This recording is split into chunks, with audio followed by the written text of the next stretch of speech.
30 वर्ष की बहुत सी लड़कियां घर बैठी हैं क्योंकि उनके सपने हैसियत से बहुत ज्यादा हैं। यह स्थिति समाज की छवि को खराब कर रही है। सबसे बड़ा मानव सुख सुखी वैवाहिक जीवन होता है। पैसा भी आवश्यक है, लेकिन कुछ हद तक। पैसों की वजह से अच्छे रिश्ते ठुकराना गलत है। पहली प्राथमिकता सुखी संसार और अच्छा घर परिवार होना चाहिए। ज्यादा धन के चक्कर में अच्छे रिश्तों को नजरअंदाज करना गलत है। संपत्ति खरीदी जा सकती है, लेकिन गुण नहीं। 30 की उम्र के बाद विवाह नहीं होता, समझौता होता है और मेडिकल स्थिति से भी इसमें बहुत सी समस्याएं उत्पन्न होती हैं। आज इससे भी बुरी स्थिति कुंडली मिलान के कारण हो गई है।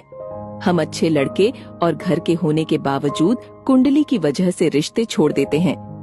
36 में से 20 या फिर 36 के 36 गुण मिलने पर भी जीवन में तकलीफें हो रही हैं, क्योंकि हमने लड़के के गुण नहीं देखे। बेटी के रिश्ते के लिए लड़के में 24 कैरेट का सोना खरीदने जाते हैं और 4-5 साल व्यतीत हो जाते हैं।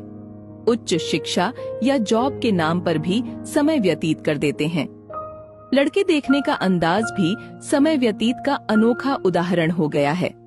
खुद का मकान, फर्नीचर, कमरे, गाड़ी, रहन सहन, खान पान, भाई बहन, बंटवारा, माँ बाप का स्वभाव, नाते रिश्तेदार, कद, रंग रूप, शिक्षा, कमाई, बैंक बैलेंस और सोशल मीडिया पर एक्टिवनेस जैसी बातें पूछी जाती हैं।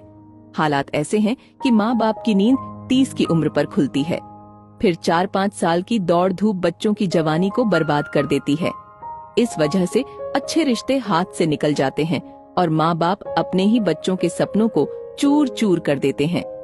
एक समय था जब खानदान देखकर रिश्ते होते थे, जो लंबे भी निभते थे। समधी समधन में मान मनुहार थी, सुख दुख में साथ था, रिश्तों की अहमियत का एहसास था।